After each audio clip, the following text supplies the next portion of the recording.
Bismillahirrahmanirrahim. Assalamualaikum warahmatullahi wabarakatuh. Perkenalkan, nama saya Herlinda Sapitri. Saya akan membacakan materi kelompok saya, yaitu tentang keterampilan berbahasa. Sebelum saya membacakan materi, saya akan memperkenalkan anggota-anggota kelompok saya. Yang pertama itu saya sendiri, Herlinda Sapitri. Yang kedua itu Latifah Anissa. Yang ketiga itu Lili Ramidas. Baiklah, materi kelompok 2 yaitu tentang keterampilan berbahasa. Apa itu keterampilan berbahasa? Keterampilan berbahasa adalah menyimak proses mendengar dengan memahami dan memperhatikan terhadap makna atau pesan yang telah disampaikan oleh seseorang atau bunyi pesan itu. Adapun pengertian menyimak menurut para ahli, diantaranya yaitu yang pertama menurut Purwardimintah tahun 1984. Menyimak adalah mendengarkan atau memperhatikan baik-baik apa yang diucapkan atau dibaca oleh orang lain. Yang kedua yaitu menurut Tarigon tahun 1993. Tarigon mengungkapkan menyimak adalah mengungkapkan pengertian menyimak sebagai berikut. Menyimak adalah suatu proses kegiatan mendengarkan lambang-lambang lisan dengan penuh perhatian, memahami argumentasi serta interpretasi untuk memperoleh informasi, menangkap serta memahami makna komunikasi yang disampaikan si pembicara melalui ucapan atau bahasa lisan. Itu pengertian keterampilan berbahasa menurut para ahli. Materi yang kedua itu tentang kendala dalam menyimak. Dalam suatu hal yang akan kita melakukan, pasti ada kendala yang akan dihadapi. Begitupun pula dengan dalam keterampilan menyimak ini. Adapun kendala yang dihadapi oleh seorang dalam menyimak adalah kendala-kendala dalam menyimak menurut Russell Beck dalam Tarigan 1994 ada 7. Yang pertama yaitu kesentrisan.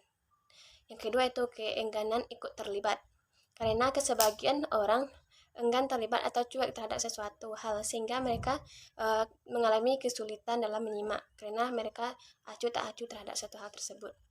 Yang ketiga itu tentang ketakutan akan perubahan. Maksudnya adalah seseorang tidak berani dalam merubah ataupun melakukan sesuatu hal yang baru sehingga tidak memacu mereka untuk melakukan sesuatu hal yang baru terhadap perubahan dan tidak akan bisa melihat perubahan yang terjadi pada dirinya. Yang keempat itu keinginan menghindari pertanyaan. Sebagai siswa ataupun peserta didik, sangat menghindari pertanyaan dari seorang guru. Pada saat guru ingin bertanya ataupun melakukan diskusi, sebagian siswa ada yang enggan ataupun tidak peduli terhadap pertanyaan guru tersebut. Malahan mereka tidak berani untuk menjawab. Dan sebagian pula siswa juga berani dalam menjawab pertanyaan dari guru tersebut. Karena bertanya ataupun menjawab merupakan nilai tambahan dari seorang guru. Yang kelima yaitu tentang puas terhadap penampilan eksternal. Maksudnya adalah penampilan eksternal di sini adalah penampilan dari luar. Dari luarnya karena penampilan dari luar itu tidak memperlihatkan apa isi dari hati dari seseorang. Sebagian orang menilai hanya penampilan dari luar. Terkadang penampilan dari luar berbeda dengan apa yang ada di dalam atau aslinya. Yang keenam yaitu pertimbangan yang prematur. Yang ketujuh yaitu kebingungan semantik. Sebagian orang maksudnya adalah bingung terhadap sesuatu hal sehingga mereka tidak fokus ataupun kurang fokus terhadap keterampilan menyimak tersebut. Poin yang ketiga itu tentang karakteristik menyimak atau ciri-ciri menyimak. Menurut Suyono dalam kajian dalam Sunggili 2004, menyimak baik adalah menyimak yang memiliki 3 sikap yaitu objektif, yang kedua itu kooperatif, yang ketiga itu bahan simakan komunikatif. Sedangkan penjelasan lebih lengkap diutarakan Anderson dalam Supriyanto 2007 yang menyatakan ada 11 ciri-ciri menyimak yang baik sebagai berikut. Yang pertama itu siap fisik dan mental. Apabila seseorang siap secara fisik dan mental, maka mereka akan siap untuk menerima apapun yang terjadi dalam melakukan keterampilan menyimak tersebut, karena mereka fokus terhadap sesuatu hal yang disampaikan oleh seseorang. Yang kedua itu konsentrasi. Konsentrasi sangatlah diperlukan dalam menyimak, karena dalam menyimak mengutamakan suatu tindakan lisan ataupun ucapan. Oleh karena itu sangatlah diperlukan konsentrasi bagi peserta didik ataupun siswa. Yang ketiga itu motivasi. Motivasi ini maksudnya adalah dukungan. Dukungan juga sangatlah diperlukan untuk meningkatkan dalam keterampilan menyimak, karena Apabila ada dukungan dari seseorang, maka akan terbangkit untuk melakukan suatu hal. Yang selanjutnya itu objektif. Selanjutnya karakteristik menyimak, yaitu setelah yang saya bacakan tadi ada juga sebagai berikut, itu menyeluruh. Yang selanjutnya itu selektif. Yang selanjutnya itu tidak mudah terganggu. Maksudnya adalah seorang siswa tidak mudah terganggu, maka konsentrasinya akan terfokus pada menyimak ataupun yang mereka nyimak. Itu sangat diperlukan. Yaitu yang selanjutnya itu menghargai pembicara. Maksudnya adalah apabila seseorang berbicara ataupun berinteraksi di depan kita, maka kita harus menghargai apa yang mereka bicarakan, karena dalam kita menghargai seseorang, kita akan berperilaku sopan dan membuat mereka pun semakin terdukung untuk berbicara dan memberikan pengetahuan ataupun hal terhadap kita. Oleh karena itu kita saling menghargai satu sama lain. Selanjutnya itu mudah menyesuaikan diri. Maksudnya adalah seseorang harus bisa menyesuaikan diri di suatu lingkungan, baik itu di lingkungan masyarakat, di sekolah, maupun di lingkungan keluarga. Dalam menyesuaikan diri sangatlah diperlukan untuk beraktivitas dari yang satu ke tempat yang lainnya. Selanjutnya itu tidak emosi.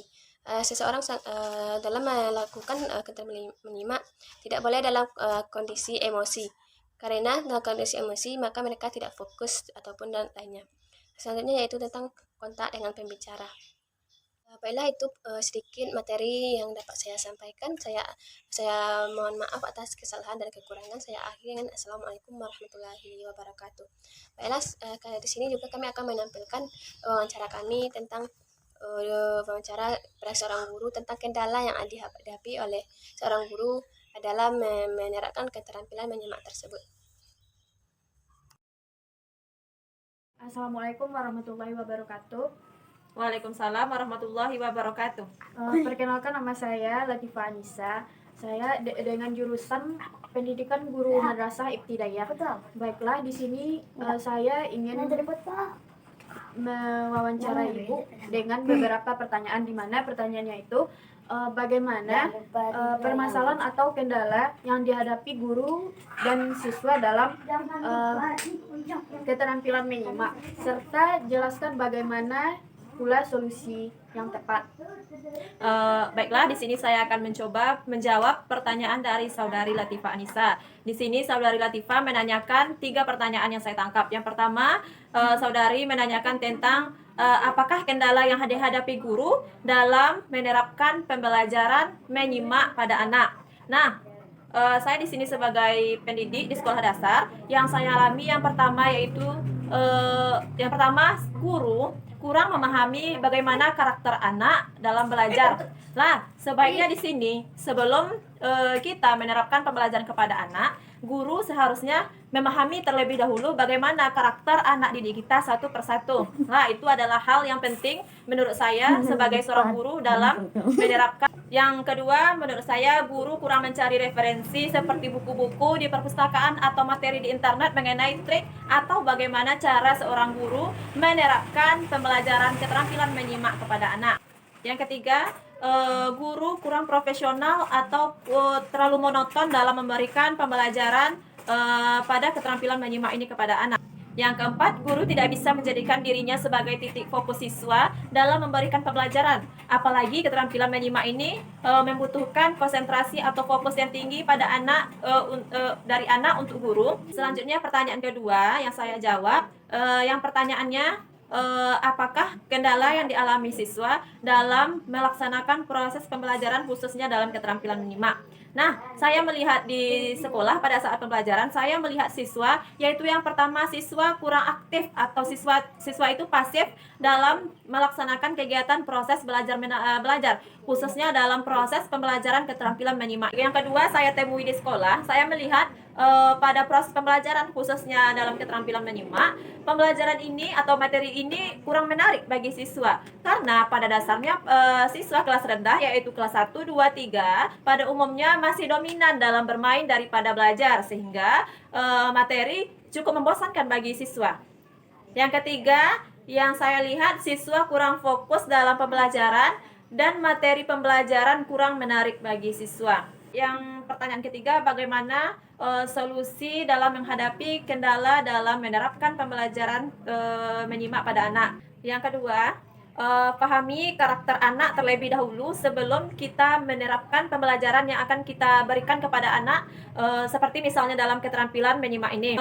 Solusi yang pertama, yaitu guru mencari buku-buku di perpustakaan misalnya atau jurnal di internet, bagaimana cara memahami karakter anak supaya minat dalam pembelajaran, khususnya dalam membelajarkan keterampilan menyimak ini pada anak. Karena pada proses pembelajaran keterampilan menyimak ini sangat membutuhkan fokus yang tinggi dalam pembelajaran. Yang ketiga, di dalam pembelajaran misalnya kita sudah menerapkan pembelajaran sekitar 30 menit, setelah itu ajalah anak bermain, misalnya bermain game atau memberikan kuis kepada anak supaya anak itu lebih bersemangat lagi dalam melaksanakan pembelajaran, seperti misalnya memberikan yel-yel atau permainan dan sejenisnya kepada anak sehingga anak lebih senang atau bahagia dalam mengikuti pembelajaran ini. Yang terakhir menurut saya, yang keempat, jadikan kita atau guru sebagai titik fokus anak, sehingga anak lebih fokus atau bisa memahami untuk menerima pembelajaran keterampilan menyimak ini. Karena kita tahu pada dasarnya keterampilan menyimak ini sangatlah membutuhkan tingkat fokus yang tinggi dalam menerima pembelajaran. Itulah yang dapat saya jawab sebagai seorang pendidik di sekolah dasar. Saya kembalikan kepada saudari. Atas jawabannya. Sekian dari saya. Assalamualaikum warahmatullahi wabarakatuh.